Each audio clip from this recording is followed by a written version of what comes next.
You all are having an okay week 11 so far. So we have two more weeks to go. Hopefully you guys are looking forward to that end of the sem. Okay. So now we're just gonna talk about today's tutorial is mostly about gonna be about counting, and we also have some of graphs. Okay.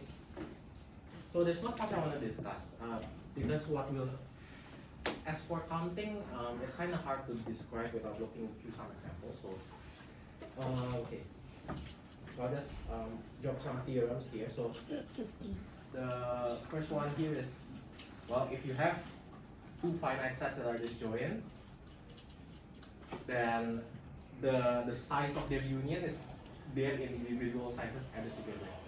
So you can think of this like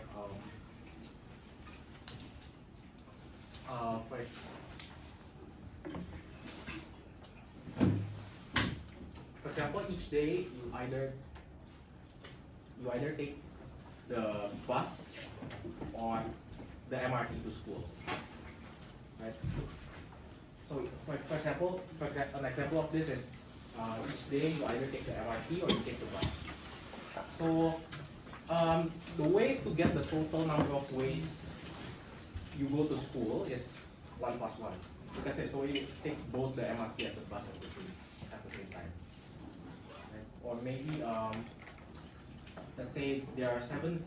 Let's say you want to choose one person to become a class president, and the class has, let's say, 12 students, 7 girls and 5 boys. So how many ways are there to choose the class president? So if you want to split into cases, you can split. Oh, there's 7 boys, there's 5 girls. So you just add them together to get the total. So sometimes this may come in handy if you find one case difficult to deal with, and then you want to split them into several different and disjoint cases. Sometimes that may happen. You may find counting. If you're given a counting problem, you find counting this difficult. You can split into some cases, and then you just add all your results up. And then this one is the multiplication rule. So this one is the addition. This one's the addition rule.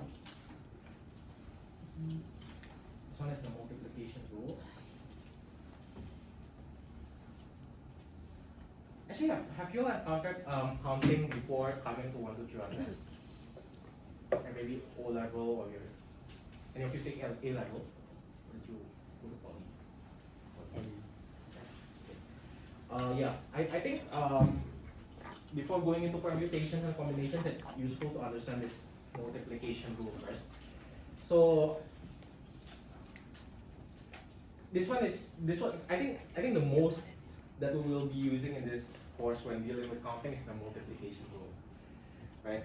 So for example, let's say I want to watch a movie. After I watch a movie, I want to go to a restaurant. So let's see. So I want the first one is go to movie, and the second one is eat at a restaurant. Let's say. So let's say I have 45 choices for my movie. I have 45 good movies that I can watch, and let's say there's 10 restaurants. So in total, the total number of ways I can do these two events, the total number of ways is 45 times 10, 450. Okay. So total is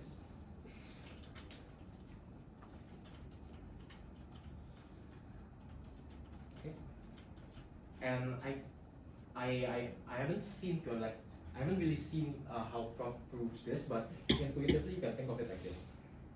When you get the cross product, then you can list it out in a grid like this, right? Let's say this one is 0, 1, 2,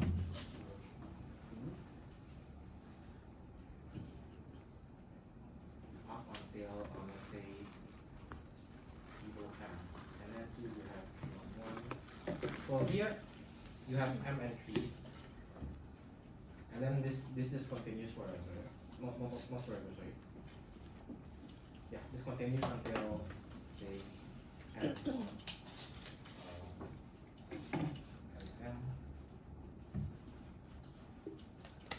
yeah, so you have m entries, and then you have, in total, you have n rows, you have n columns and n rows, so intuitively you get m. Okay?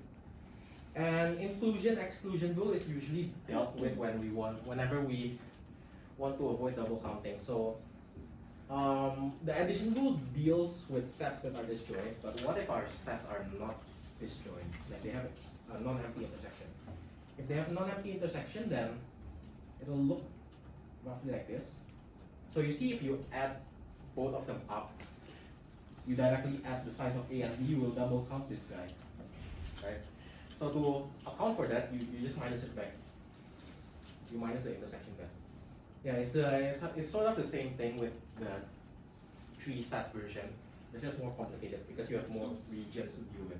And today we're going to deal with the fourth set, so you can imagine the equation for the fourth set being way more complicated than this. Okay. So I think that's it for the review. Any questions for maybe from the lecture that you want to ask so far? Question? Okay. Okay. So how many of you have attempted tutorial so far? Yes. Okay, I get it. It's the later weeks, so it's okay. It's okay. So okay. So let me read this out to you guys. So we want to prove that for any amount of finite sets up to n, so suppose a1, a2 up until n are finite sets, then their union is finite also. So we gave an inductive proof of this in the lecture, but here's an alternative quote proof. So the proof attempts to prove this by induction on n. So it proves the base case n equals 2. So this is the base case. And then now, this one is the induction hypothesis. Suppose the claim is true for n equals k. So this is the induction hypothesis. And then it does this. Okay, let ak plus 1 be the empty set. Then you take the union of up until k plus 1. The union of up until k plus 1 is the union up until k with ak plus 1. And then since ak plus 1 is the empty set, you get your original union until k, which is finite by the induction hypothesis. So then the proof ends by saying the claim is true. Okay? So any idea what's wrong with this proof? I think if you try to familiarize yourself with induction, or maybe you've experienced enough in proving by now, it should be easy for you to see what's wrong here. Anything odd? Yeah, actually that's right. So this step is a bit problematic because remember that when at the beginning of this course we wanted to prove universal statements. So basically, when the claim says suppose A1 and A1, A2 up until n are finite sets, it basically says that okay, for all finite sets A1, A2 up until AN, yeah, that's basically what it's saying. So it's a universal statement. So it's not enough to just prove the case when A is the empty set, when AK plus 1 is the empty set. So you have to consider arbitrary set as well in this case, right? So the error in this proof is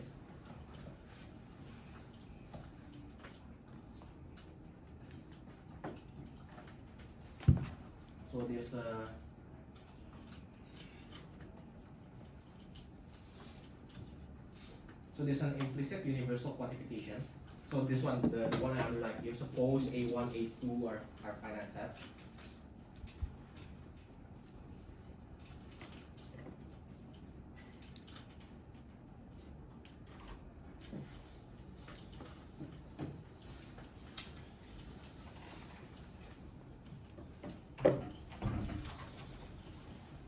So you cannot just deal with the special case that where AK plus 1 is the empty set.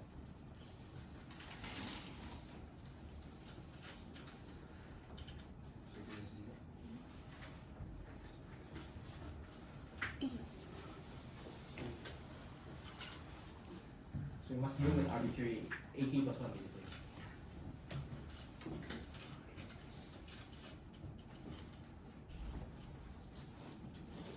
Okay. So any questions here? Is this clear?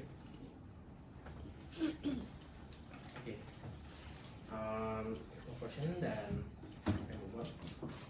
So prove the following is false. Suppose A1, A2 are finite sets, then the union up until infinity is finite. Yeah, so in the last tutorial, we covered a case where proving by induction up until arbitrary n actually doesn't necessarily prove the case for positive infinity, right? So this is one of the cases. So anyone can think of such a finite set. Like you let AI be equal something, and then you take the union up until infinity, you get something infinite.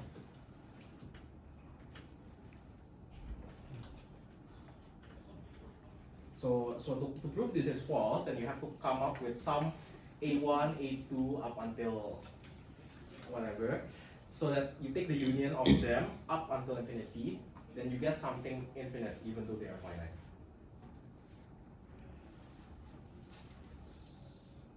Yeah? Or just I? I. So, is this what you mean? AI equals I? Yeah. So if you see here,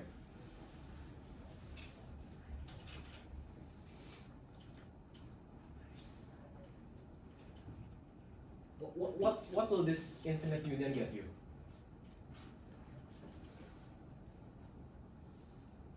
One to I.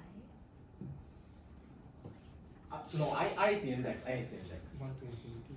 1 to, yeah, I mean, technically, well, yes, but infinity is not really a real number. So, 1 until, basically up until a very big thing lah.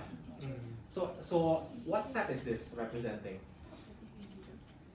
Yeah, actually it's the positive integers. So you get the positive integers, which is infinite.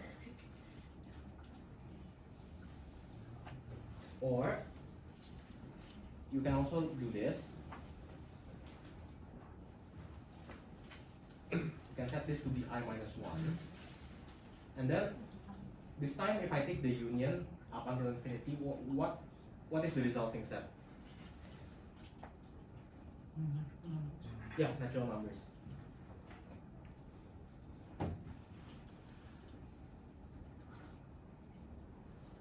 Okay, so another one. So I think there's many examples here. I think you can come up with a lot of them. You can do this as well. So the idea is I want to take like my AI I want my AI to contain negative I and I so that I can cover the integers. So I can let my AI be equal to well, we want to include 0 as well, so I minus 1 and 1 minus I. So when I is 1, this thing becomes 0 and 0. Else if I is not 1, let's say I is equal to 3, then if I equals to 3, then this side is going to be negative 2, this side is going to be 2. Okay? So then,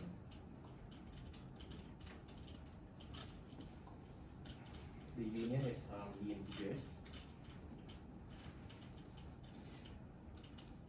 Okay. Yeah.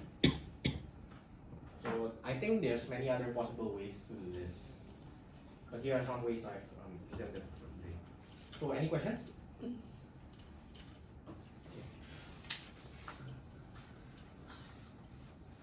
Okay. Here's this one. So, okay. Anyone actually tried doing this?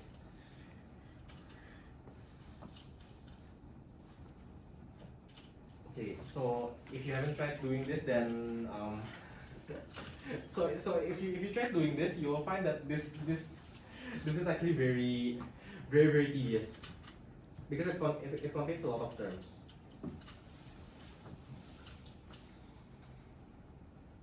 Okay, so first, okay, so the inclusion exclusion rule for 4 sets. So you have this.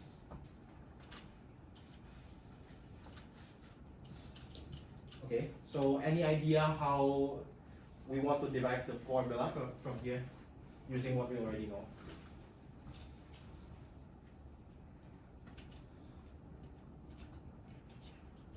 So here you might want to exploit the property of the associativity of the union, right? So you can do something like this.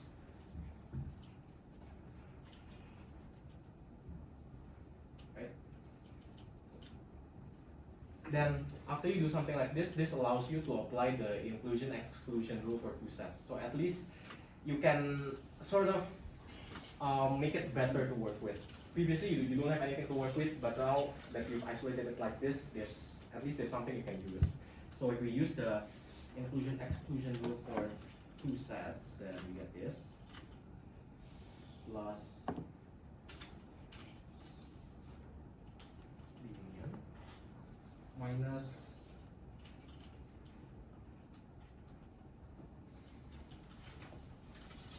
okay. So now okay, so this is by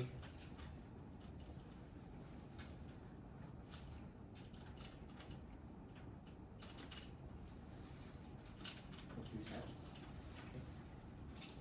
Okay, so now since this is gonna get very long and messy, I'm not gonna continue down here. I'm just gonna try to evaluate the intermediate terms one by one. So here, okay, so now we want to simplify this. Any idea how? Not simplify actually. I think just to obtain some terms that doesn't involve union. So any idea what you can use to evaluate this guy? Any rules that you can use?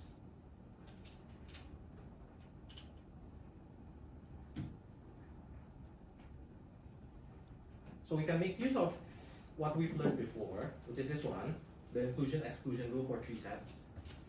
Right? Currently we have three sets, so we can use this. So sorry, I'm going to refer to something so that I don't write something wrongly. Okay. Okay, applying the inclusion exclusion rule for three sets, we get size of B plus size of C plus size of B, then minus size of B and C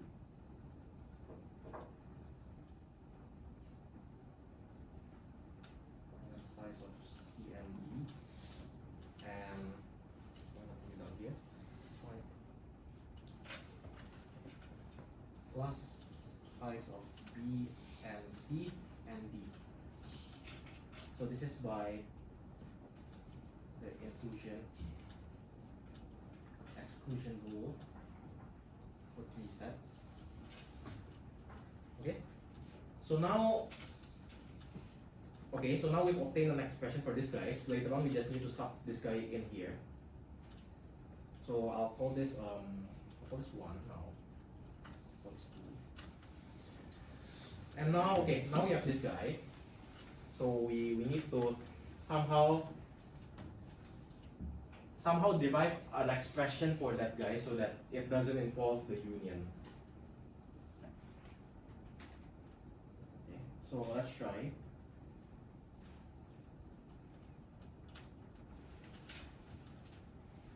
So any idea how? What can we do here?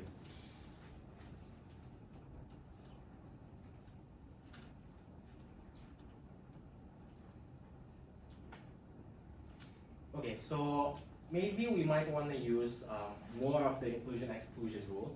So maybe we can try expanding it out using the distributive law. So expanding it out gets us this. It will get us A and B, union A and C, union A and B. So now here we can apply the inclusion exclusion rule for three sets. So we're gonna get size of A and B plus size of A and C plus size of A and B, and then this one is minus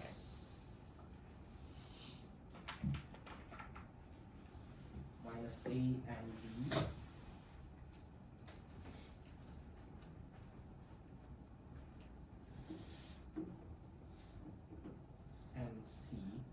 Okay, so before I continue, I just want to ask, do you guys know where this term comes from?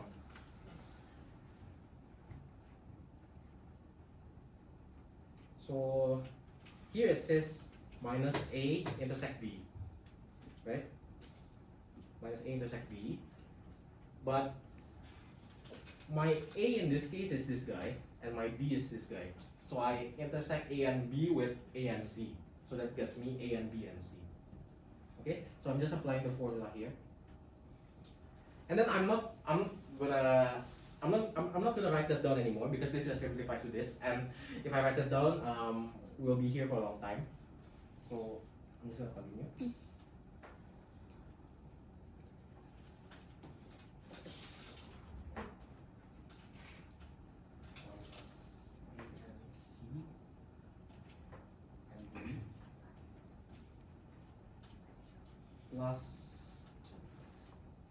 Plus the union of all of them, so A and B and C and D. Okay, so this is again by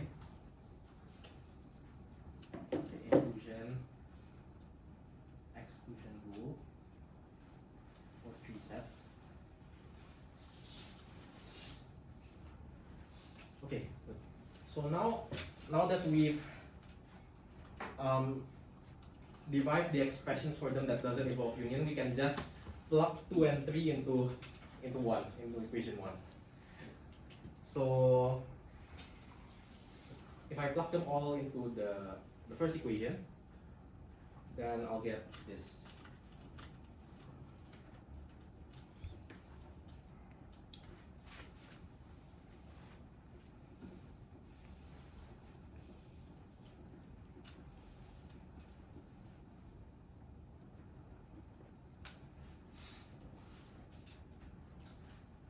So here I'm just gonna separate out the terms that involve 1, 2, and 3 sets so that it's easier to read for you guys.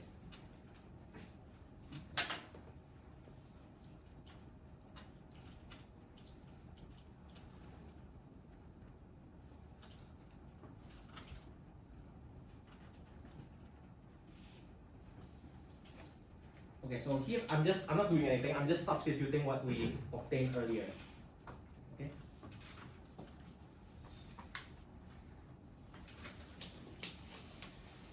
Yeah, so if you tried this question before, it's one very long and tedious question.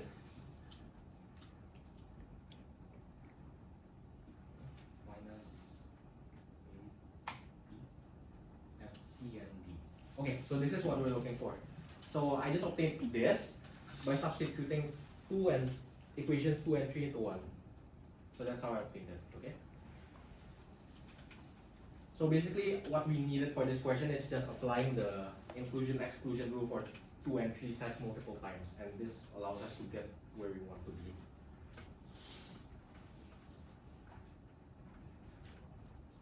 Okay, so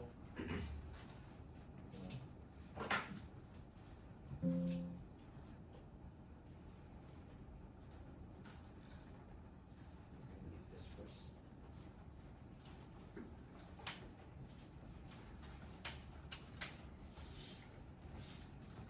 Okay, so this question gives us a new terminology. It's given us something called a complete graph. So a complete graph is just basically an undirected graph between each pair of nodes. There's an edge between them. So everyone is connected, right? So I think it's intuitively true that since you have an edge between every pair of nodes, then this complete graph is easily connected. Okay, so we're asked to draw the complete graph for n less than or equal to 6. So for n equals 1, we have one node. And how do you draw this? Oh, also I forgot to mention that there's a loop at every node. So for n equals 1, you don't have any other node to connect to, so you just have a loop. For n equals 2, you have 2 nodes, and there must be an edge between them, right? And a loop.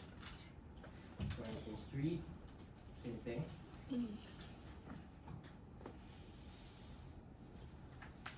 Loop, loop, loop, 4.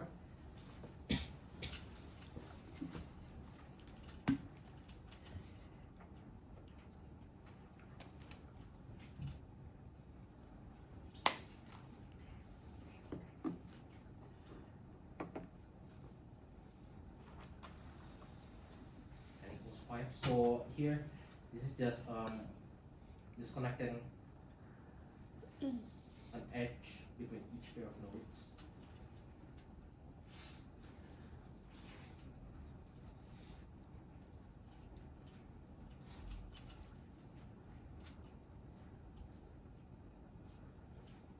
And then there's also the loop.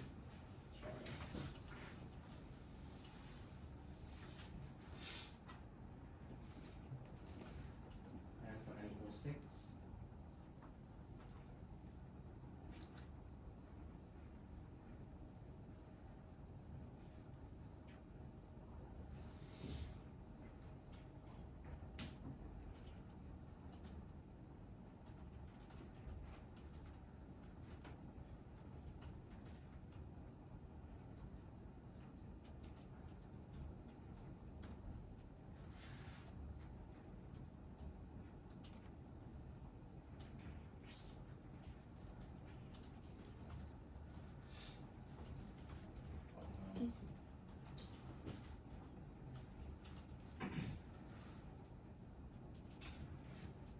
So it's kind of hard to draw.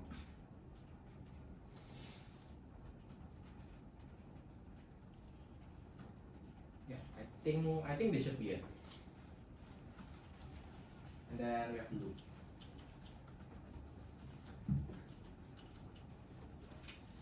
Okay, so I think okay, so this question just asks you to draw, but I think an interesting exercise that you can do here is there's an exercise for you. So find the number of edges for Kn. I don't know why I can't erase.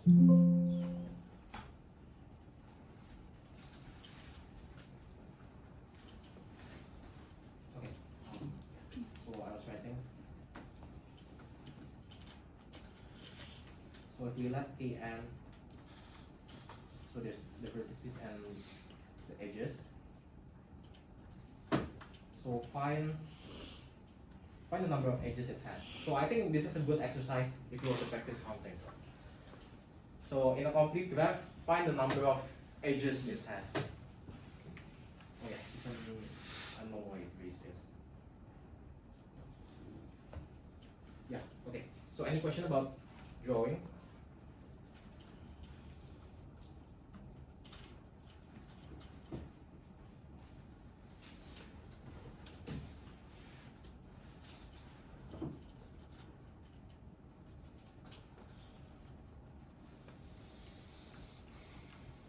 Okay.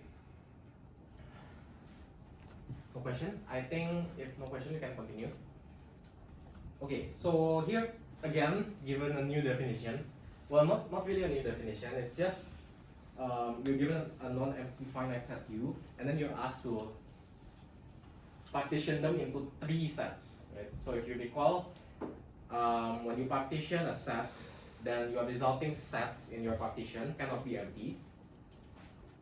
So non-empty. And then here it says x and y equals to y and z equals x and z equals empty set. So this basically says that all your sets are disjoint. And then if you take the union of all of them, you get your original set there. Okay? So now, okay, so first you guys understand this definition of 3 partition. So 3 partition is you basically partition your original set into 3 resulting sets. So for example, if I have let's say 1, 2, 3, 4, then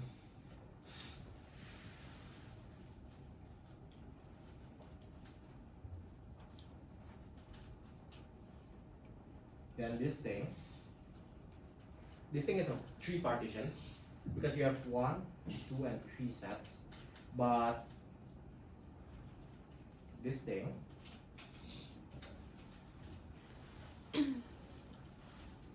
this is not a three partition because you have four sets inside. So far okay with the definition?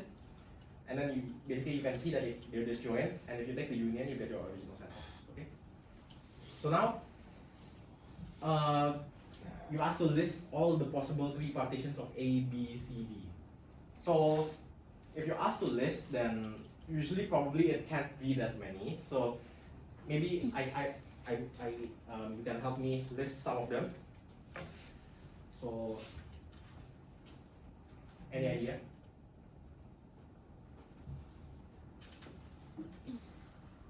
Just list down all the three partitions of this. So any idea what I can start with? So one possible one is A, B, and CD. So this gives me a three partition. So what's another one? A, okay. What else? BC. Okay, BC.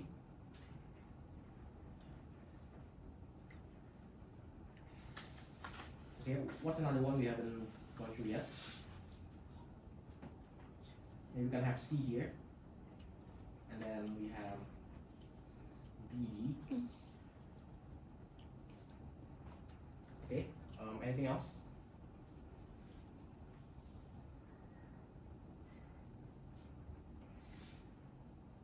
So maybe I try B and C. Then we have AD here in the set containing two elements. What's another one? If I put B here, then I can put D here. And this will be AC. Okay, then the final one is I don't have AB yet in the set here. So C, XB, and AB. Okay, so this gives you your all the three partitions of A, B, C, D. Then the next question is, suppose U has n elements where n is greater than or equal to 3, and let Pn be the number of three partitions of U. So what is P4? What do you guys think is P4?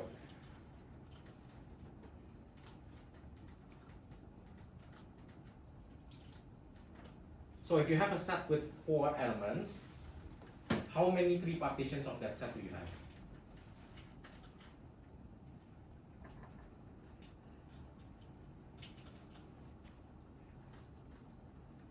How many elements does this have? There's 4 elements, right? So if you have a set with 4 elements, how many three partitions does it have? Yeah, it has 6 because we already brutally exhausted all the possible three partitions.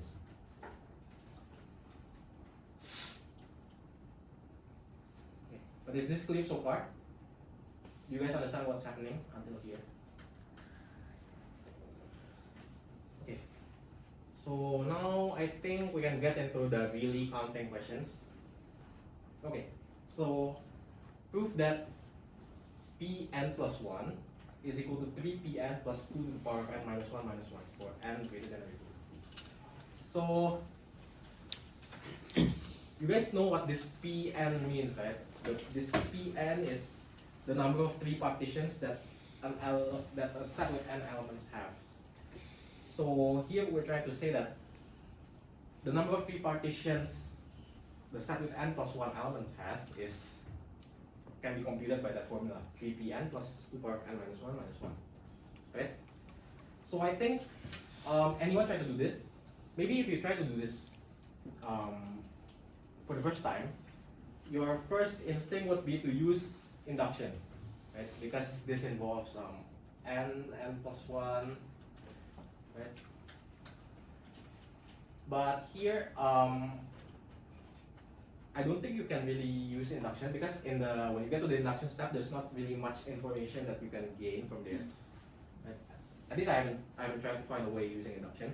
But one way we could do this is to just by doing counting. So we have a set with n elements. we have a set with n elements, and then we ask what happens if we add one more element into it. Okay, so suppose we have a set with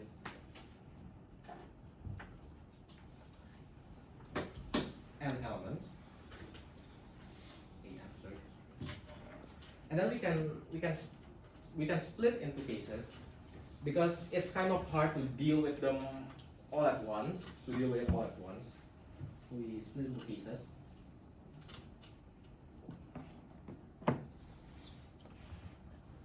Okay, so how you want to do this is you single out one element. Let's say the new one want to be added.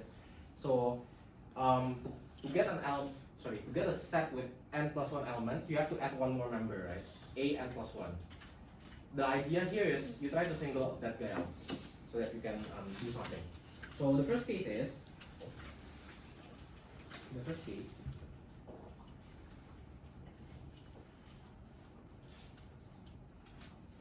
partition. So how we can do this is, okay, we consider two cases. So the first case is we already have our partition, and then to obtain our new partition, we just add one more element to one of the three sets. So that's the first case that we're dealing with. Okay.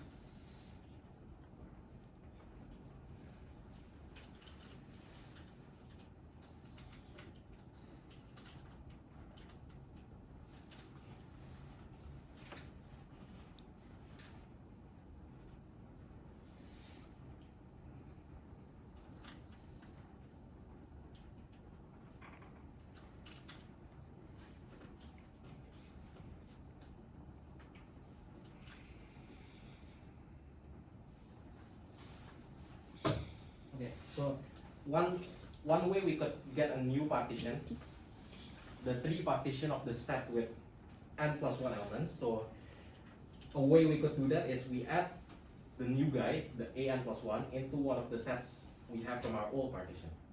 Okay. So now we want to compute how many ways we can do this.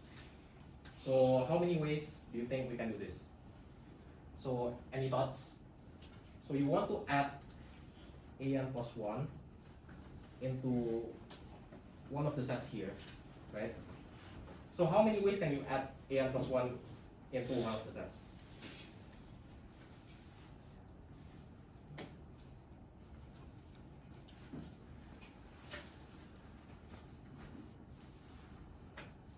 You can either add a n plus 1 to x, to y, or to z, right? So how many ways are there? There's three ways, right? There's three ways because you can either add it to x, y, or z, right? So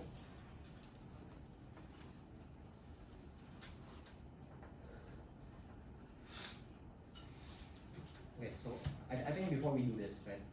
So okay, so since we want to consider everything, I think it's better for me to just start with this first. So how many ways are there of obtaining your three partition out of the set with n elements? So it's denoted Pn over here, right? So there are Pn number of such three partitions, right? So in total,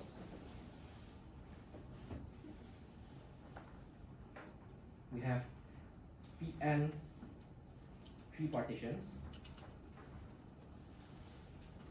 So first, what we want to do here is we want to pick out a three partition, and then we want to add a n plus 1 into one of the sets. So the first procedure, we pick out a three partition. There's Pn ways of doing so. Okay, and then the second thing we want to do is we want to add a n plus 1 into one of them, right? If you want to add a n plus 1 to one of them, then there's three ways. You could either add it to x, y, or to z.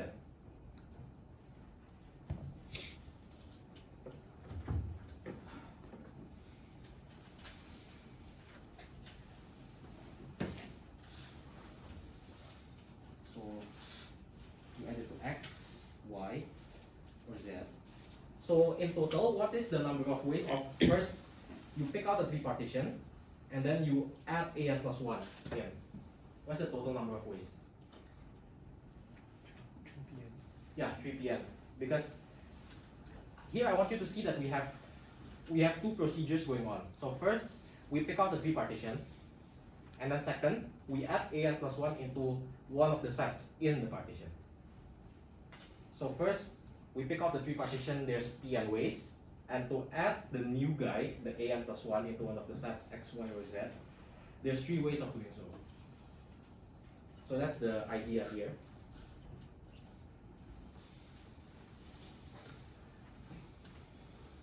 So therefore, there are 3 pn ways of forming a partition this way.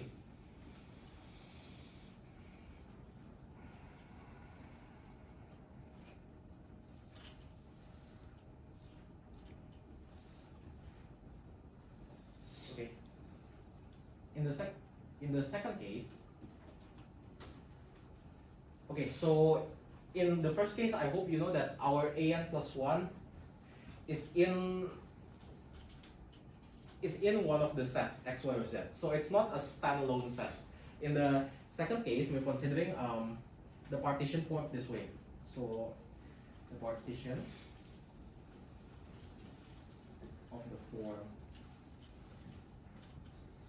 So first we have x, we have y, and then we have an plus 1 alone. Right? So in this case, in the first case, you have initial 3 partition before you add an plus 1. Each of the set is not empty, right? So when you add an plus 1 into it, you will not get a singleton set like this. So this kind of thing will not happen in case 1. So we're considering that now in case 2.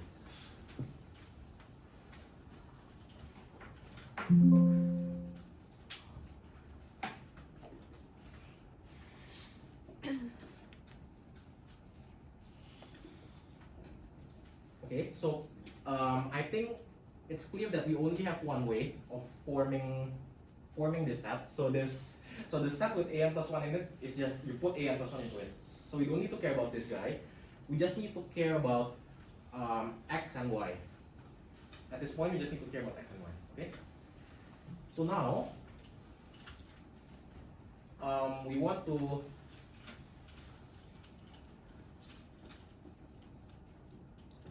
find the number of ways to choose x.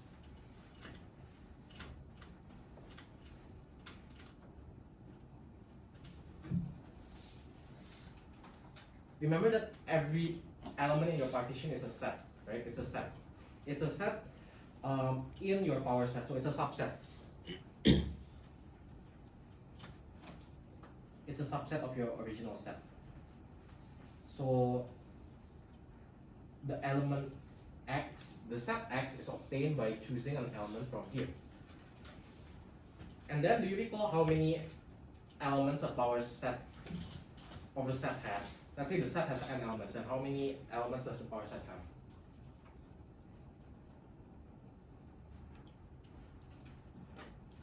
Okay, I'll add it up here. If A has n elements, then the power set of A has 2 power of n elements. So how many ways are there to choose x?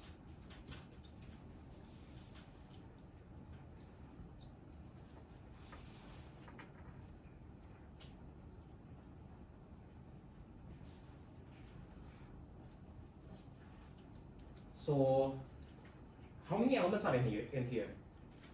So A1 up to AN has n elements, right? So how many elements does this power set have? It has 2 power of n elements, right? Because your original set has n elements. So there's 2 power of n ways to choose x. So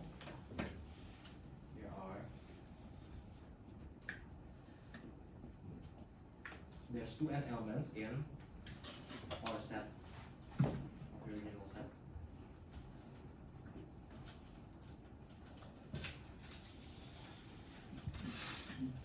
So okay, so now we have this.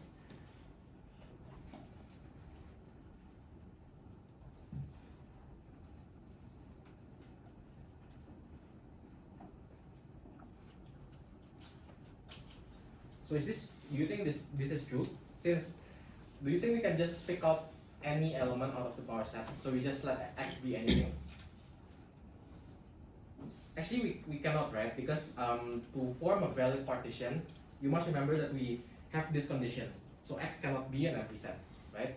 So what you do here is you exclude the empty set. So you exclude the empty set, how many elements do you have left?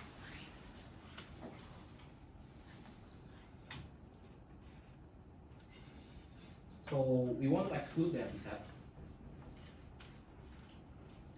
If you exclude the empty set, how many elements do you have left? 2 power of n minus 1, right? Okay. But then you also have to make sure that your y is not empty. If you pick x equal to the whole set,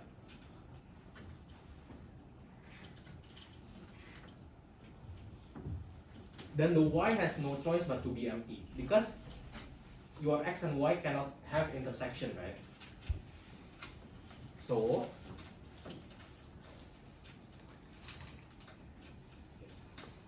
let's write down what we have. So exclude empty set because x cannot be empty, and we exclude the original set itself as well.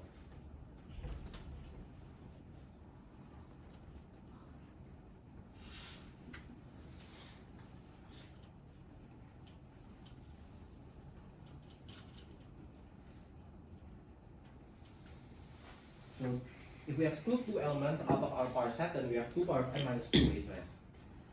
2 power n minus 2 ways to choose x. Okay? Right. So from here, I hope you know that we only have to deal with one case, because if we pick out x, then whatever is remaining will be y. So we don't need to deal with that anymore. But with counting, you always have to be careful about double counting, about ordering, right? So do you think currently there's a problem here? So for example, this could happen. For example, let's say I have 10 elements, right? Let's say I have A equals to A1, A2, up until A10. And then let's say I pick X equal to A1, A3, A5, A7, A9. And Y is equal to the remaining.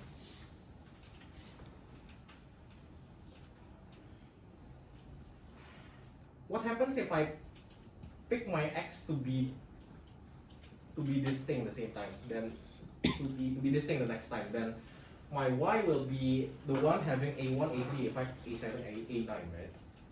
Then the partition will stay the same. Okay, so maybe let's use a smaller example. Okay, let's say A1, A2, A3, A4. Right? If I pick my X to be, for example, A1 and A2, then the Y will be A3 and A4, right? So the current partition I have is A1, A2, A3, A4, right?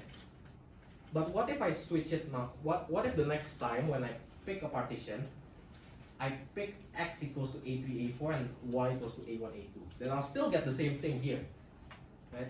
So we're actually double counting in this case. So because we double count, we just need to divide by 2, right?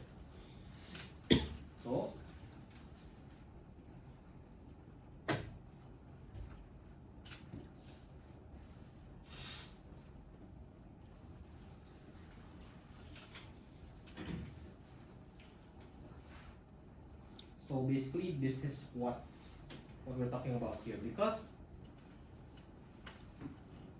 x comma y is equal to y comma x. So for example, let's say you pick A1, A2 here, y becomes A3, A4, and then you pick A3, A4 here, y gets A1, A2, then your partition is the same. It's still the same.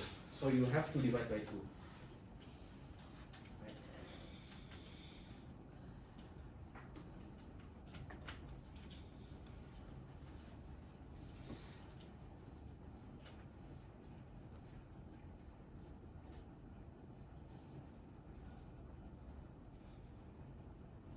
there's half times 2n minus 2 ways is equal to 2 times 2 power of n minus 1 minus 1.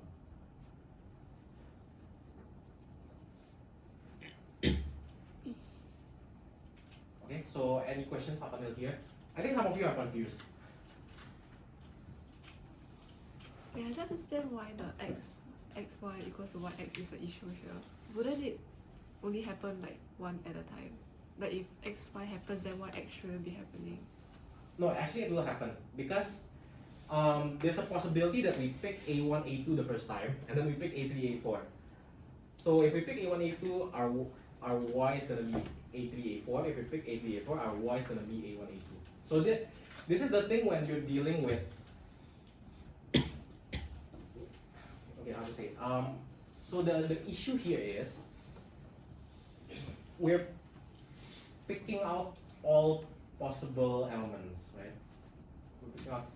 We're picking out all possible elements, and then what's left over gets sent into y. So if we pick A1, A2 the first time, then our y is A3, A4, and then if we pick A3, A4 the first time, our y is A1, A2.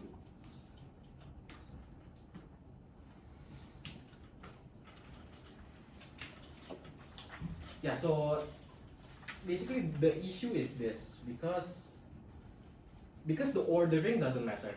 The ordering of xy and yx doesn't matter. Right?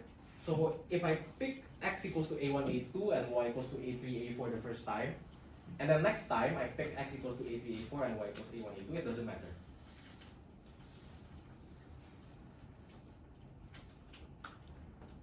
Sorry, it matters. It matters because the partition will result in the same thing. But if the order matters, okay, let me find a better way to explain this.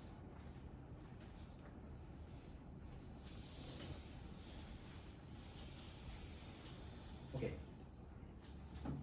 So okay, let's use the same example, I guess. So A is say A1, A2, A3, and A4. And let's say I put x1 here, x1, A1, A2, and y1 is A3, A4.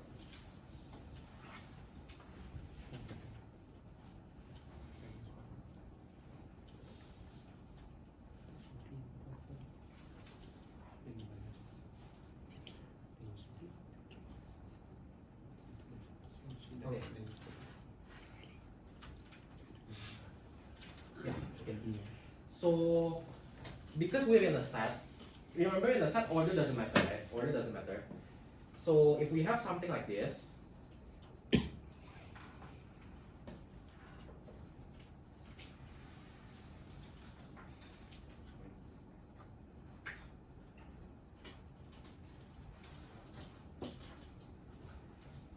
this would be equal to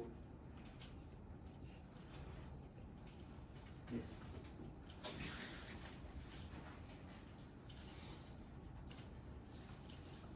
Okay? But it's a different case if we have an ordered pair, for example. If I change this to an ordered pair, that's when we have 2 power of n minus 2 ways. Because the order actually matters in this case. Right? But in the set, our order doesn't matter. So if we pick A1, A2 the first time, and the next time we get A3, A4, we just get the same thing twice.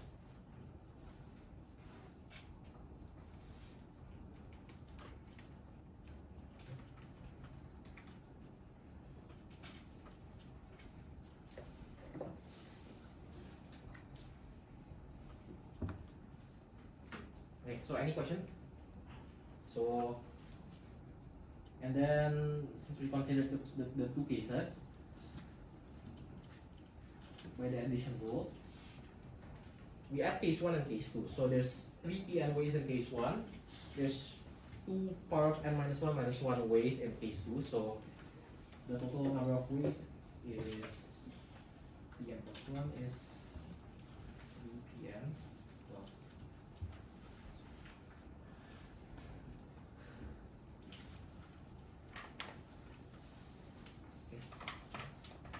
So any question? Any question?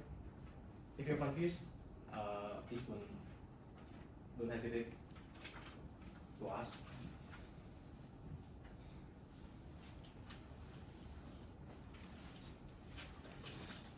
Okay.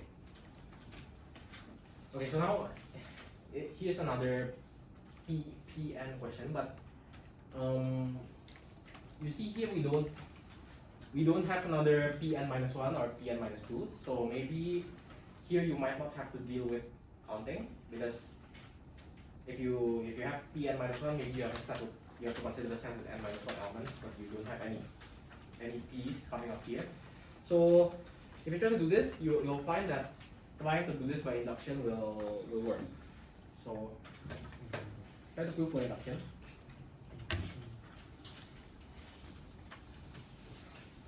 So you guys remember what's the first step to do in a proof by induction? Base. Yeah, basis. So what should the basis be for n greater than equals to 3? N equals 3. N equals 3.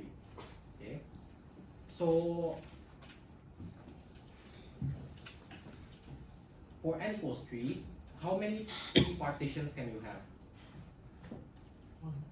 Yeah, there's only one, right? So because if you have, let's say 1, 2, 3, then the only possible way is the singleton sets, right? And because we're in a set, you switch the order up, it doesn't matter. It's just the same thing, right? So P3 is equal to 1. And we just need to compute this thing. This thing. That's 2 power of, I'm going to plug in the numbers. So this is 3 minus 1 minus 2 cubed plus 1. So this is 9, this is 8. So 9 minus 8 plus 1, that gives you 2. Half times 2 is equal to 1. Okay, so this matches P3. Okay, and then what's the next step to do after we prove the base case?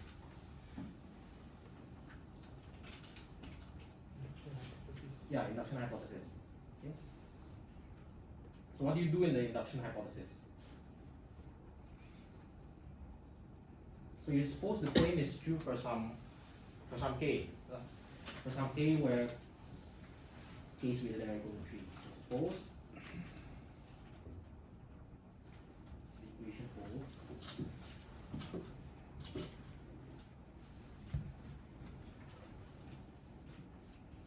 for n equals to k where n is greater than or equal to 3. Okay, then now we have the induction step.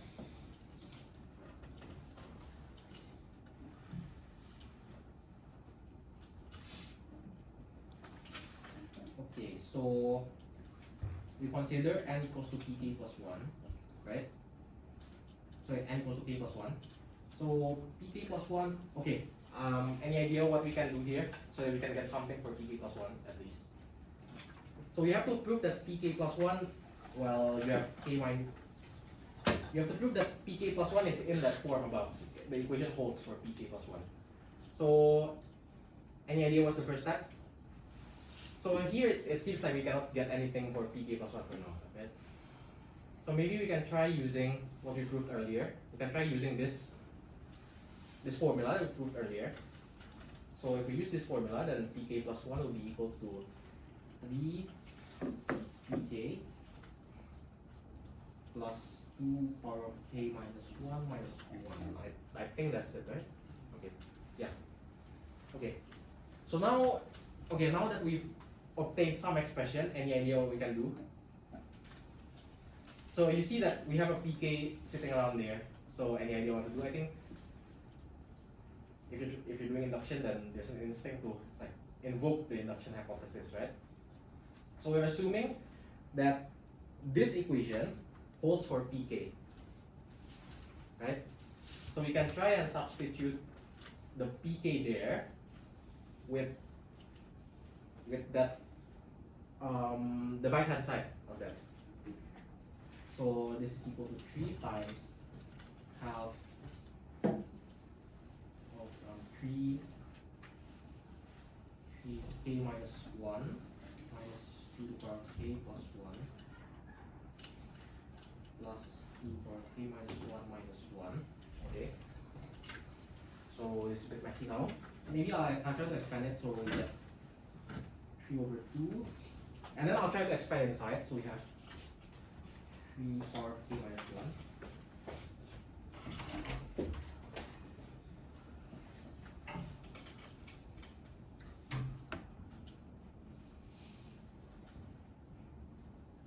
Okay, so this is what we currently have now. So any idea how we could simplify this?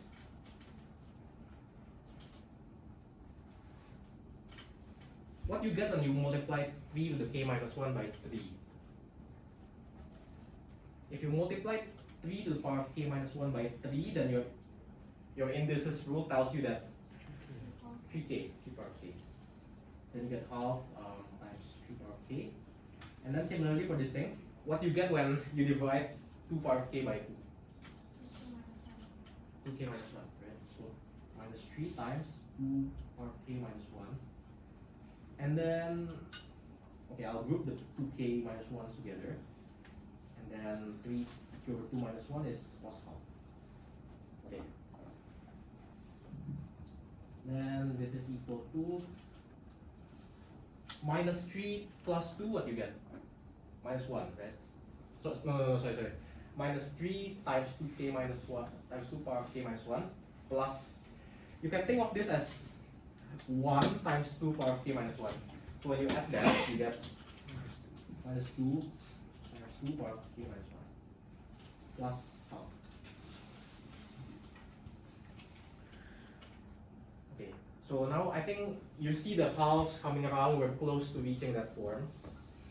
So, okay, so we see we have a 2 here. So maybe we want to try factoring it in. No, multiplying, right? Sorry.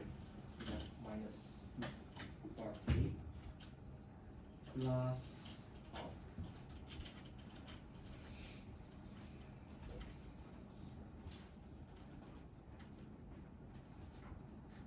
Okay, but and then we see that, okay, so basically what you're trying to prove is what you want to show here, right? So I'll just write it here. What you want to show here is pt plus 1 is equal to half times, you substitute all the n's by the k plus 1 basically. If you substitute n by k plus 1, you'll get 3k minus 2 power k plus 1 plus 1. So this is what you want to show. So currently you already have the 3k, and if we factor out half, you already have the 1, right? The one thing we do not have yet is the middle term, right? So maybe you can try factor out the half. If we factor out the half, we get half times 3k. This is, okay, I'll leave this blank for now. This is plus 1. Okay, how about the middle term? Any idea? So if you factor out half from, if you factor out half from 2 power of k, then what do you get? 2 power of k plus 1. Yeah, 2 power of k plus 1. You guys see how?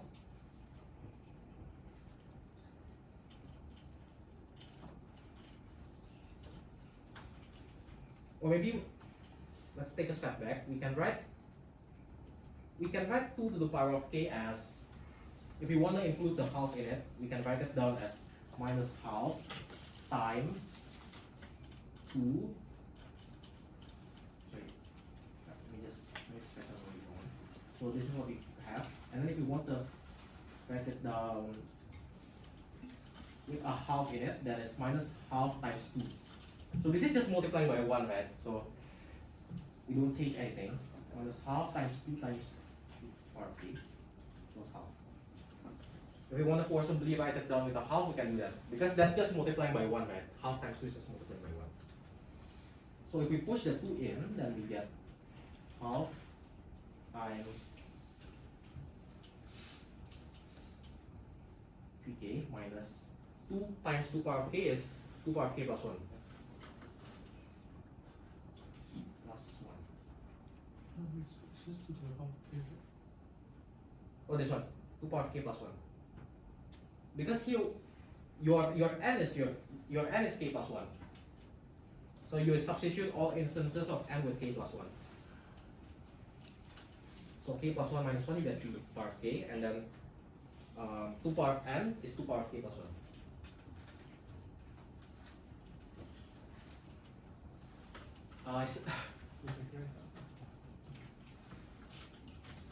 But everything clear?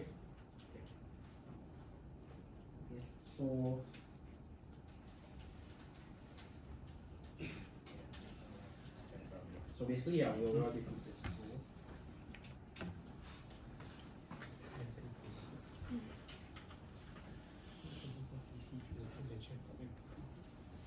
okay. Any question up until here? I think this one is a good exercise that you use to induction because in this induction we use nothing but algebraic manipulation here. So you don't need to use the fancy things like your set theory and whatsoever.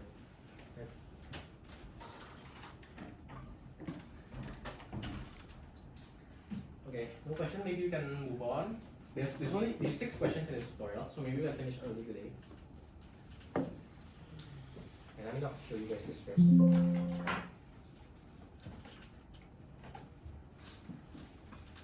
Okay.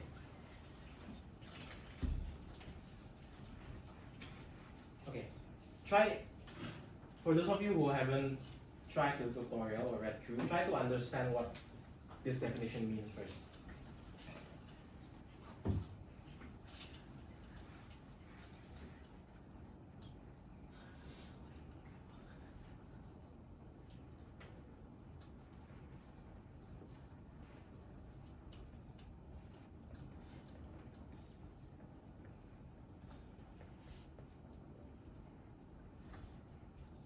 Actually, I haven't encountered this before. So when I was preparing for the tutorial, when I read through this, it's also difficult for me to understand.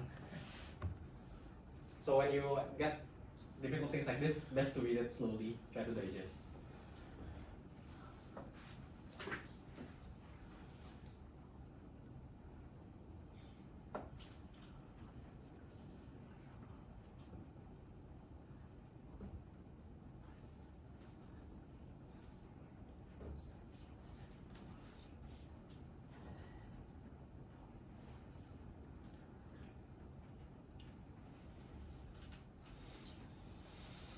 Okay, so the formal definition is this. It says a truth assignment is a function f from your Boolean variables to tf, and then f satisfies alpha if and only if alpha is true, and for all I, fxi is the truth value of xi.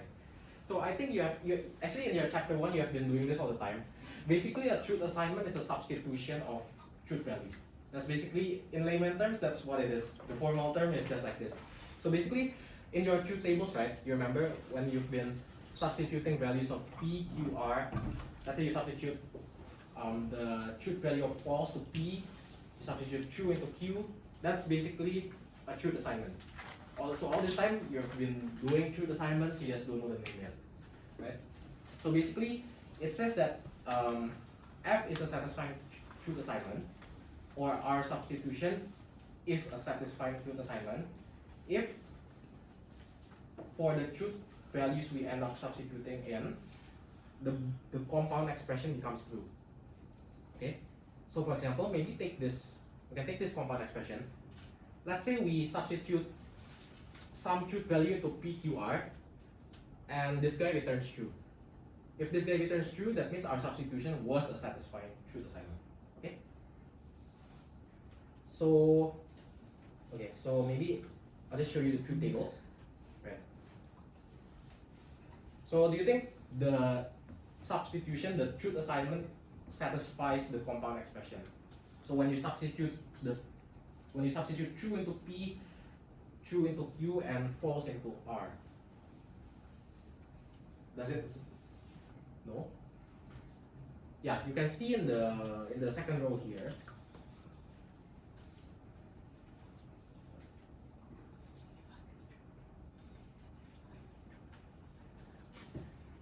you substitute T into P, T into Q, and F into R, this doesn't make the expression return true. Instead, it makes it return false, so it's not satisfying. Okay. So, any question up until here?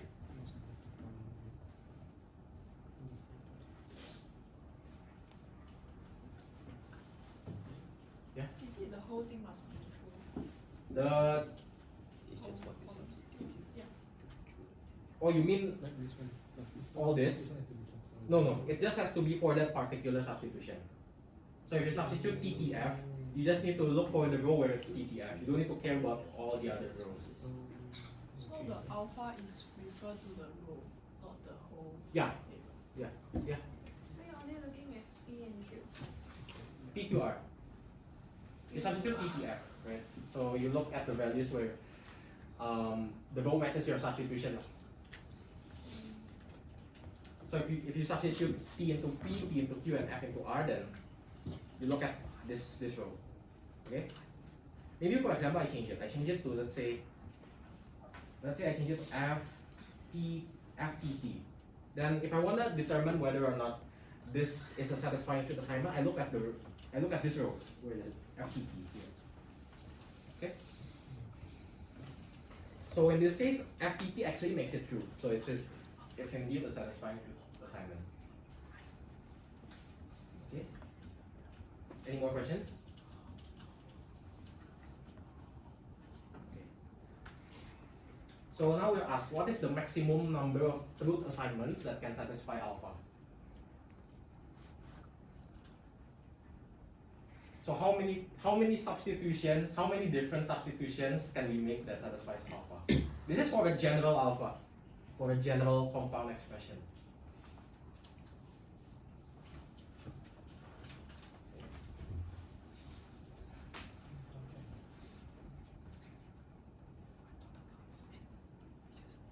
Okay, in this case, how many do we have that satisfies alpha? If alpha is equal to this thing. How many truth assignments satisfy? 5, right? 5, okay. But what if we replace this thing by like a tautology? Then how many do we have?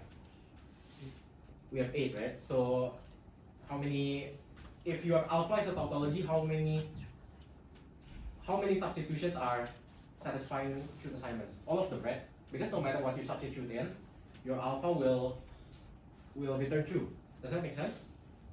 So the idea is your maximum number of truth assignments happens when alpha is a tautology. Because it makes all your rows in the truth table return true, right? Okay, so now since we know it happens when alpha is a tautology, it just remains for us to find out what is the exact number, right? Okay. Actually, I mentioned this in chapter 1 actually. If let's say if alpha has n variables and propositional variables,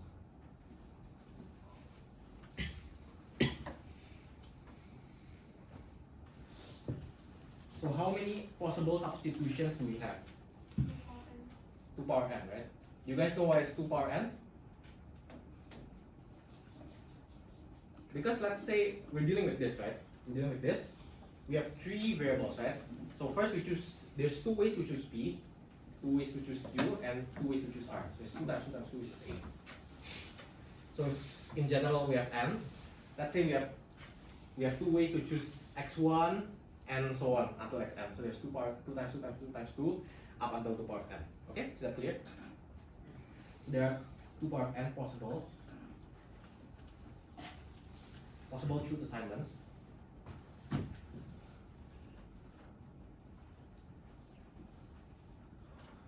Or substitutions.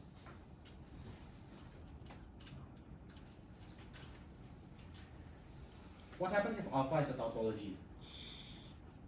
Then no matter what you substitute in, it will return true, right? That means all of your truth assignments are satisfying, right? So if alpha is a tautology, all truth assignments are satisfying.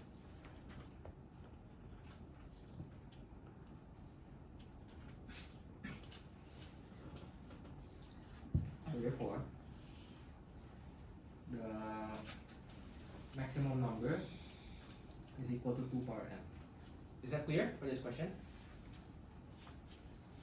Okay.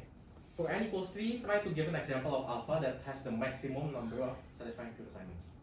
So, what sort of alpha do you want so that you get the maximum number of satisfying assignments?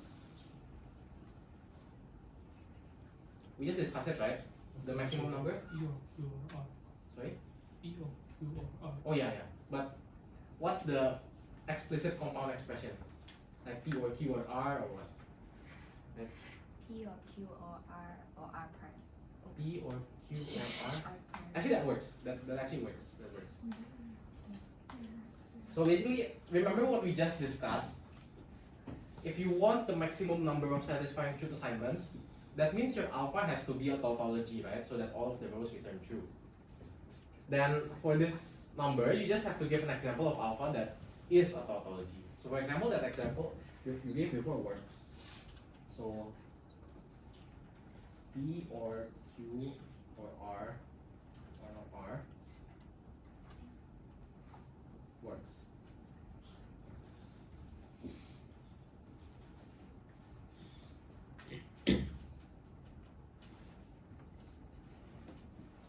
Right? Another example could be the transitivity of your implication, right? So this also works. So yeah.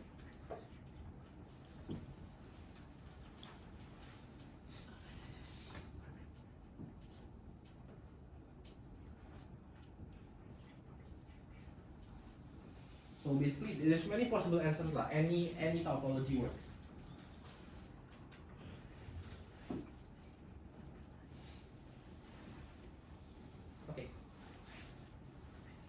Okay. It is a new definition. It says a Boolean expression is satisfiable if and only if it has at least one satisfying truth assignment.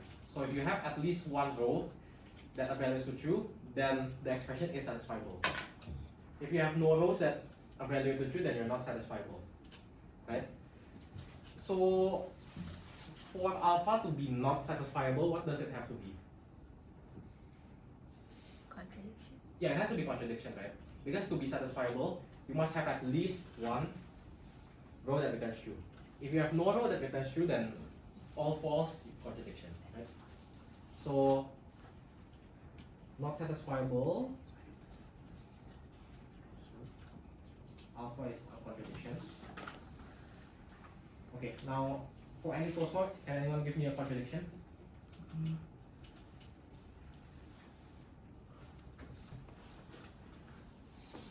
You have any other idea?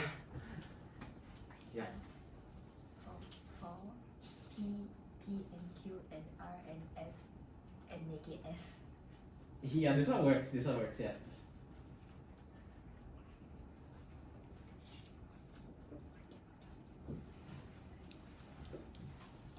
So any other contradiction also works.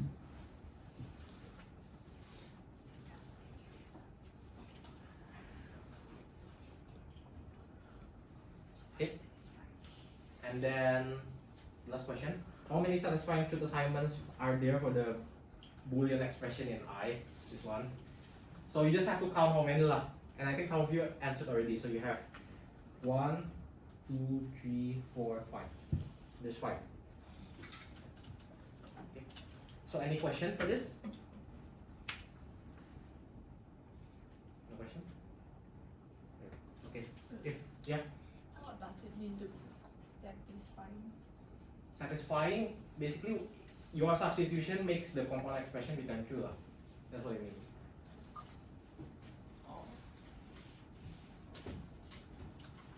Okay.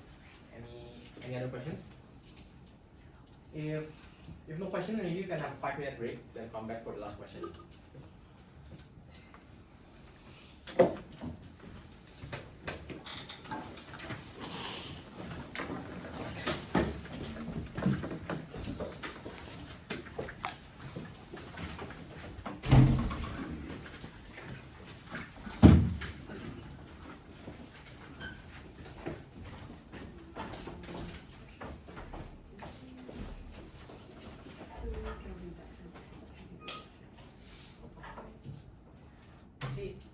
It's not, Cannot. it's not that you cannot, but I think if you try, it will be hard. Then how do I do it? Because in I see it, I would just straight up try to do reduction. I think if you try a while, you get stuck. You can't do very much. But sometimes you can deal with arbitrary cases like this, like this week, like what we just did. Just now, we mentioned about the x equals to Yeah, that's the one. yeah.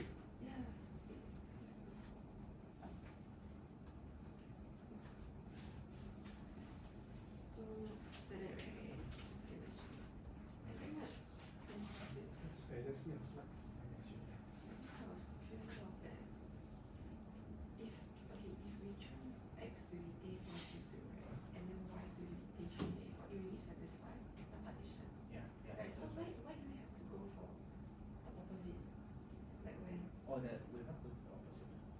We're considering that case because it also happens. okay, And then we don't want this weird double counting lah. We already have this thing. But this 2 power n minus 2 ways of selecting x includes x equals to a3 and a4. So that's why we have to put b by 2. We'll count the double counting. how do you exam? How am I gonna know like this includes this, then I have to exclude this? There's a thing when dealing with counting. So when counting, if you so first the order matters. And usually if you just use the multiplication rule, basically what we did here is we use the multiplication rule for the power set. So you have to be very careful when using the multiplication rule and when you deal with permutation in general. Yeah, and when you ask me like why can't we do this by induction and so on, I think it's something that requires experience and practice to see. So if you haven't tried and then you see that except I cannot do by induction, then of course it's not going to be clear. So you're saying generally when you do multiplication, you have to make sure that there's no Yeah, you have to make sure there's no double counting. You're doing permutation also. No, but you'll have it in your final. Check here. There's like 2 cases, like this case, this. Is it like just a matter of how we split it up? Yeah, so doesn't matter how you split it up. Okay, so in this case, the x1 will cover the x, y, and z. Basically, this case is talking about what if AN is in like this, or AN is not like this. And if it's not in one of this, then it's a single concept alone. Okay. How do you mean that you are doing like an induction for this case? This kind of thing actually requires strong understanding. It's not immediately obvious. When I saw this thing, I thought you have to use induction. I think yeah, this generally with project you have to practice. You have to practice to know what to develop that instinct, to know what you can do and cannot do later when you see some type of question. Okay, thank you.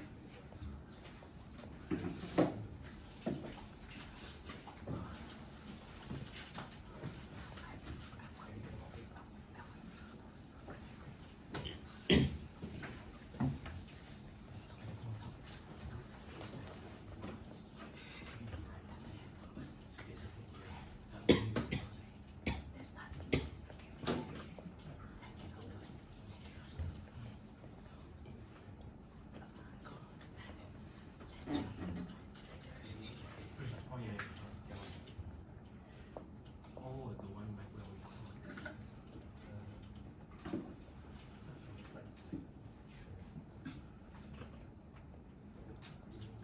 Oh, that one. The one that okay, the last one.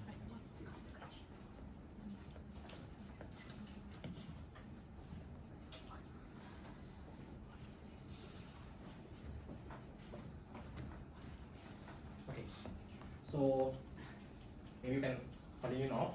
Last question.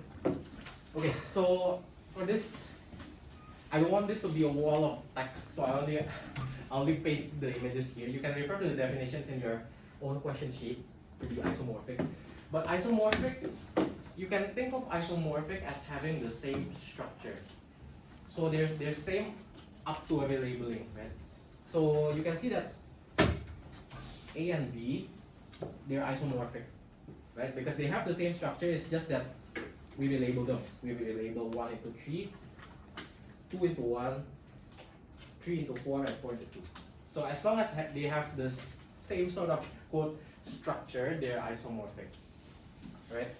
And then, yeah, so this definition of isomorphic is developed so that if we strictly talk about the sets, the set of edges, then A is not going to be equal to B. But this is undesirable because if we can see their shape is similar, their structure is similar, it's just that their labeling is different. So this is not desirable for us, that's why we have this term isomorphic. Okay?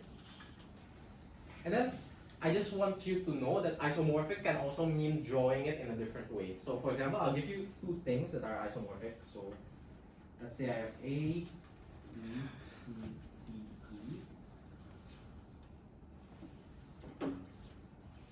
So this is isomorphic. I also have this A, B, C, D, E. Sorry.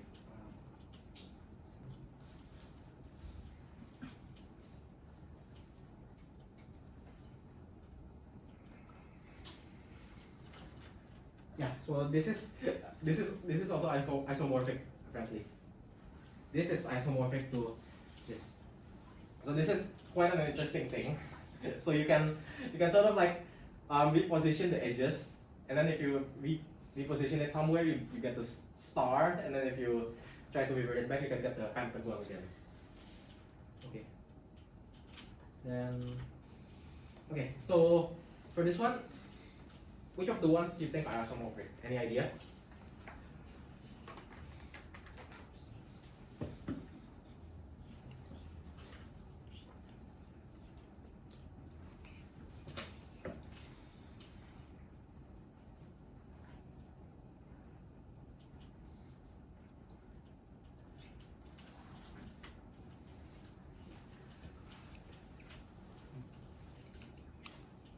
I think D and F.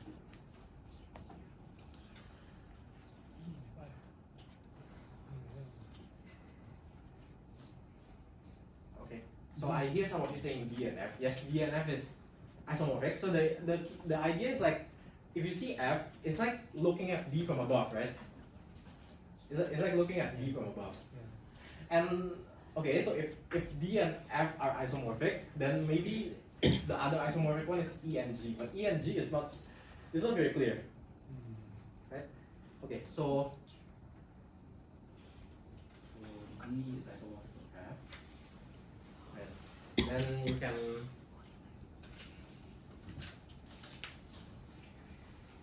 take this thing and then E is actually isomorphic to G. So the way to see, actually not the way to see it. Exchange.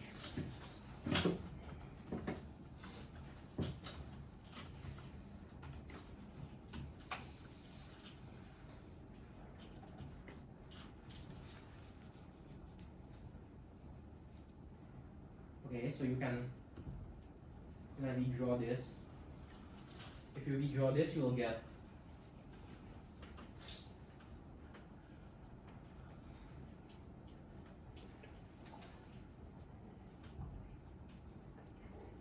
this sort of thing.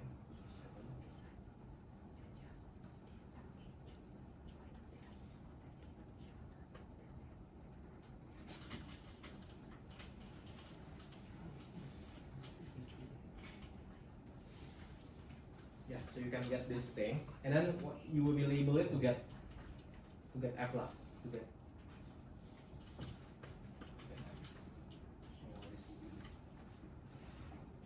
And this one.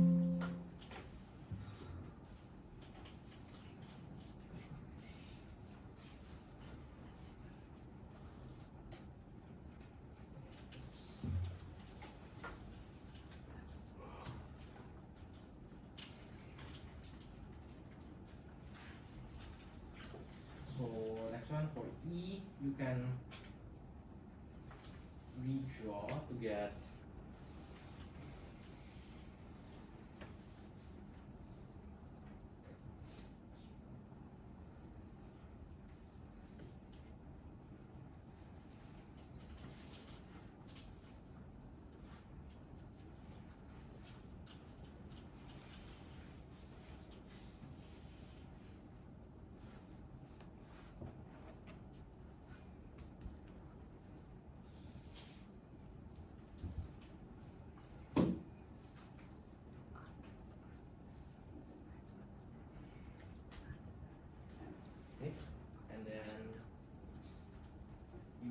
draw this again to get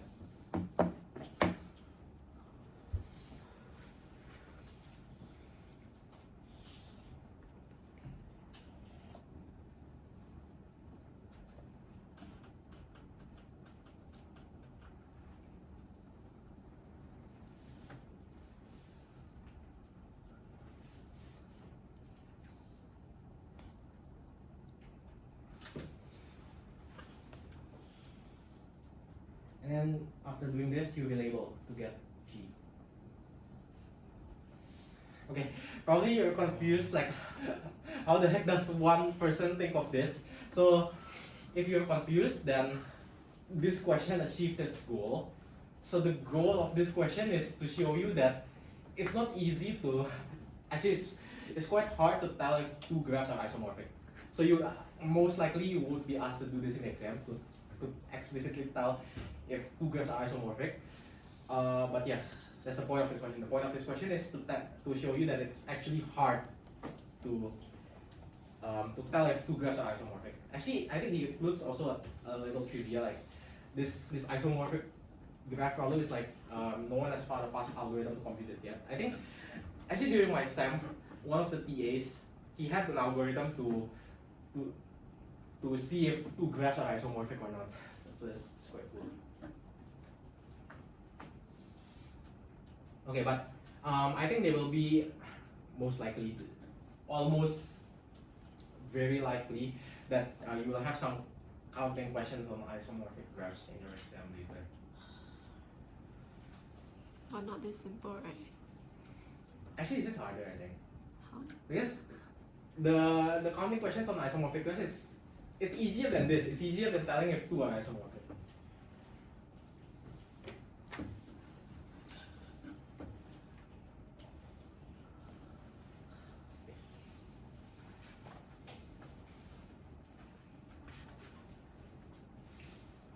Okay, so now has to prove that this one is an equivalence relation.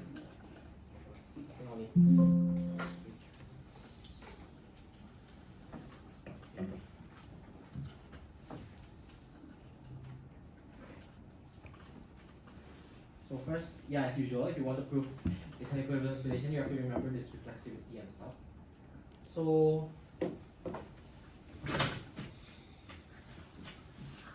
what you want to show is for all graph VE, you have VE is isomorphic to itself. Okay. So to be isomorphic to a graph, to another graph, you have to have an isomorphism. An isomorphism is essentially a bijection. It's a bijection that's a permutation. A permutation that relabels your nodes. That's basically what it is. Because of the relabeling, it's called a permutation. But this permutation part is a bijection. Okay? Then, any idea what is a trivial permutation? What is a bijection from a set to itself?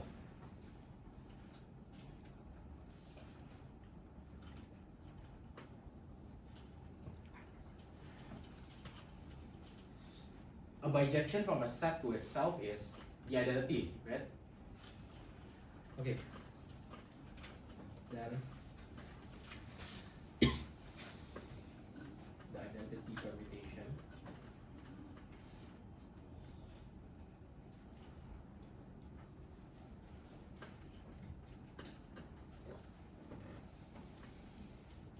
Also, this permutation is since you're relabeling the nodes, this permutation, the domain is the nodes from the first graph. The codomain is the nodes of the second graph. So this permutation it's not a function on the edges. It's a function dealing with the nodes. Okay?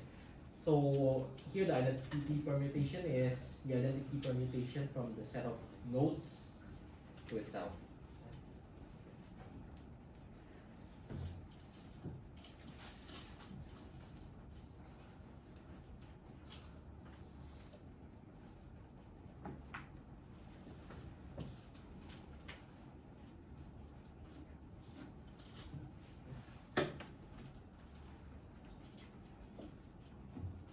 Then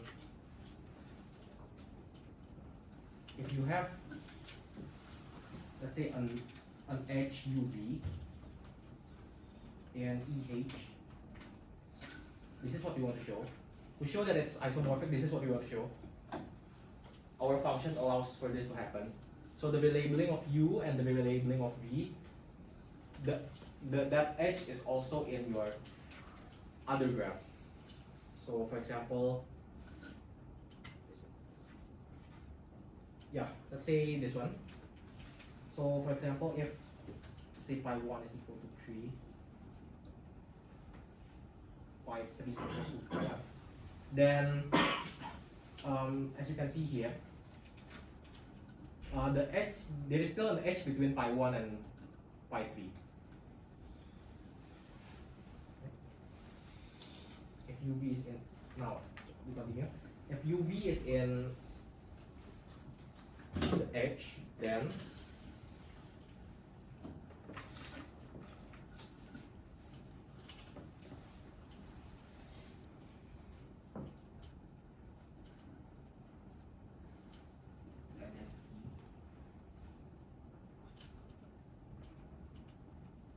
the edge is also present in the original graph.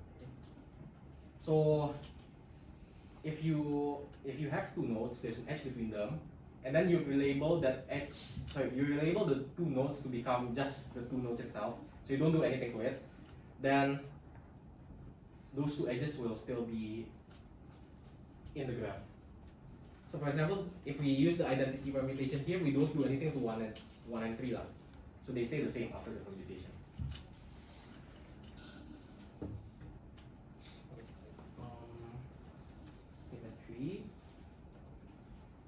Symmetry. What you want to show here is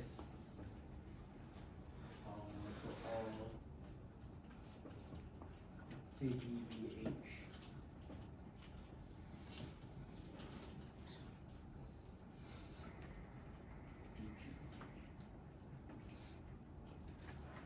for all graphs PGEG and PH and EH, if one graph is isomorphic to another,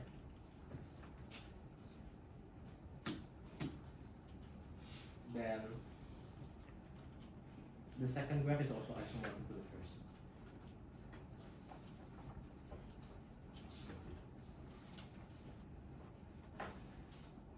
Okay, this is what you want to show.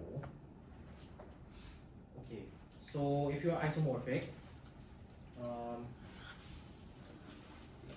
there is a bijection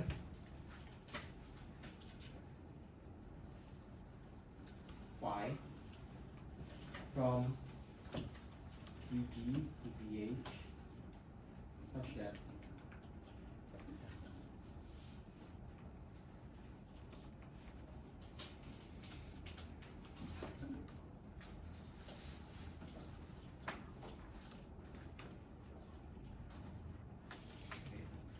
this is the definition of isomorphic. And now we need to find a bijection, a permutation going from H to G. So what is, if your pi is a bijection, then what is a bijection that you can think of that goes from H to G? Remember that if your function is a bijection, then your inverse is also a bijection, right? Okay, then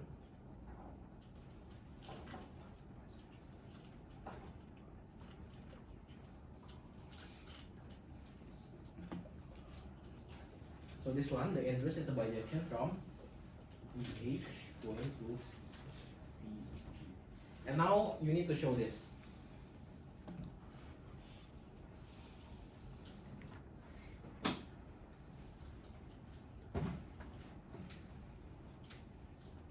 So if xy, let's just take it to be xy. If xy is in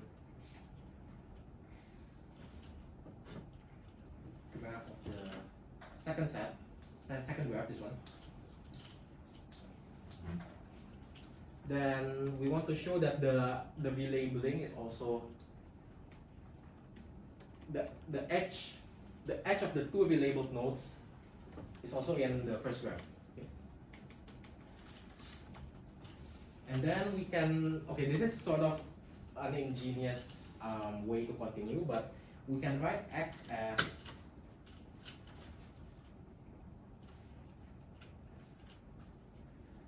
as pi of pi inverse x and y as pi of pi inverse y.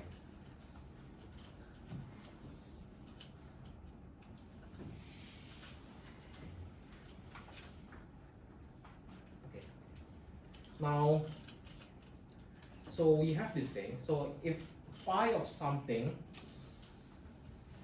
so let's say pi of u and pi of v is an EH, then we have this, the other direction. This implies the other direction. So from here we get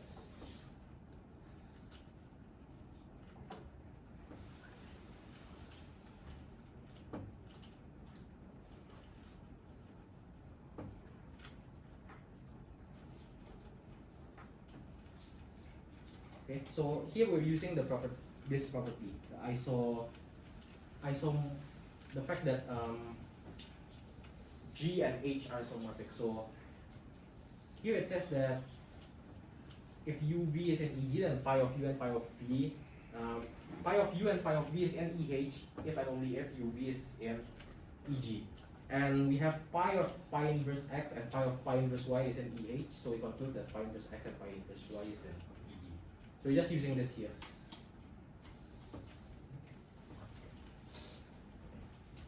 Then last one.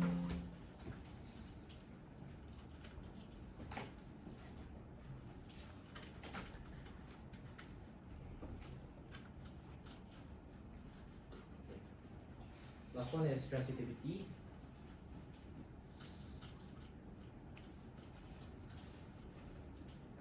So suppose we have VG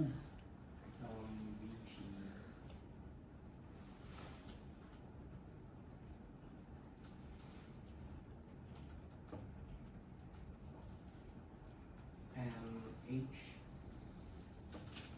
and this one call the graph G, H, and K. And then what we want to show here is we want to show that G is also isomorphic to K. Okay. So then, because G and H are isomorphic, we can find bijections. So this is by the fact that G and H are isomorphic, and by the fact that H and K are isomorphic. So we can find bijections phi going from VG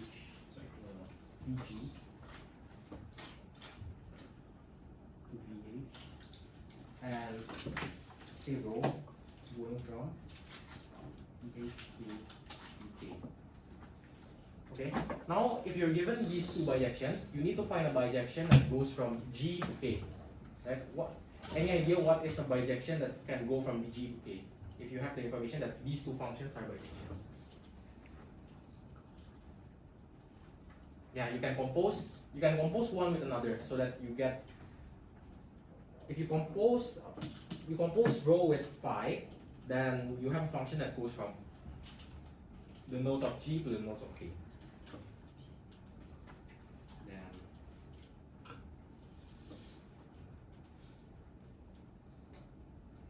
so the composition is a bijection from VG to VK. Okay? Now we need to show this. We need to show that if UV is an EG, then this rho circle pi of U and rho circle pi of V is an EK. So XY.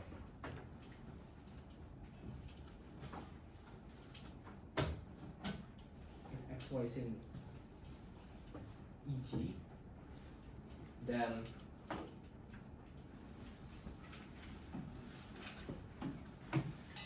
phi of X and phi of Y is in EH. So this is by this definition.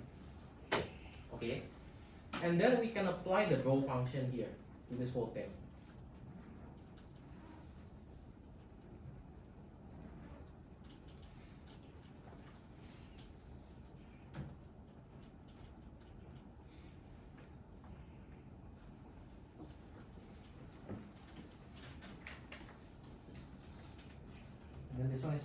equal to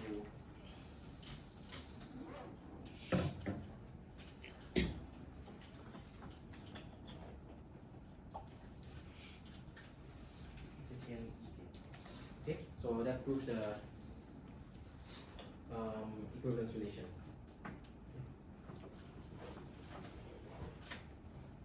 So the equivalence class at the end, the equivalence class is just graphs that are isomorphic to each other basically.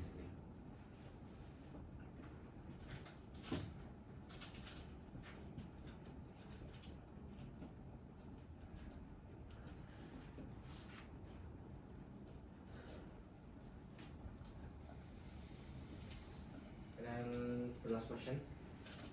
This one you just asked to determine the number of graphs that are non-isomorphic. Non-isomorphic as in they may have obvious different structures. So for example, for n equals 2, then the first one is not isomorphic to the second one. And you see why? I mean, it has a different structure, right? There's no edge in the first one. The first one is just like empty. And for n equals 3, for this one you need to try and draw and see which one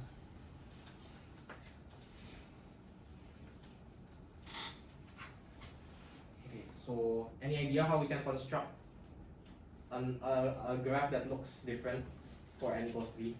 Okay, so for the first one we have an empty one, right, that has no edges. And then if we have this one, then it already has a different structure from the first one. How do we create a different graph from the second one? We can do this, right? We can do this. And then to create another different structure, we can like make a triangle. And for n equals to 4, you have a 1.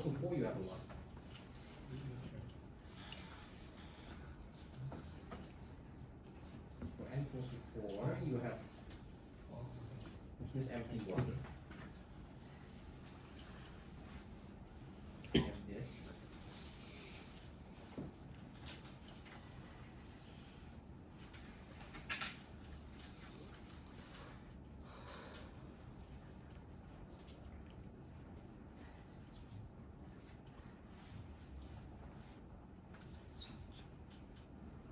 Yeah, so for this problem, the way you can determine how many graphs there are is just to draw all of them. There's not really any way to count them.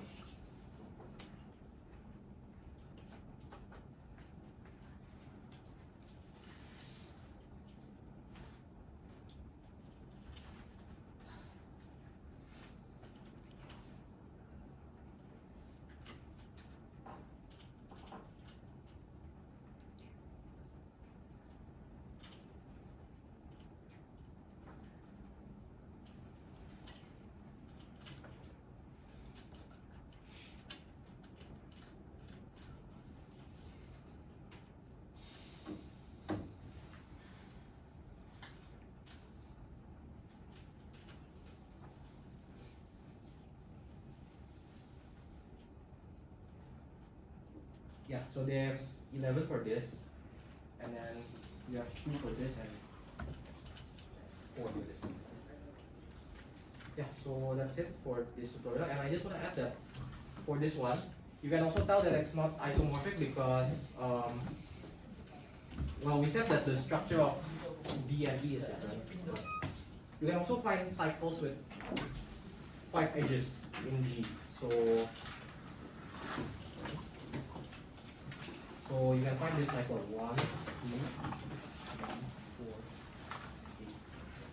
But you cannot find this in D.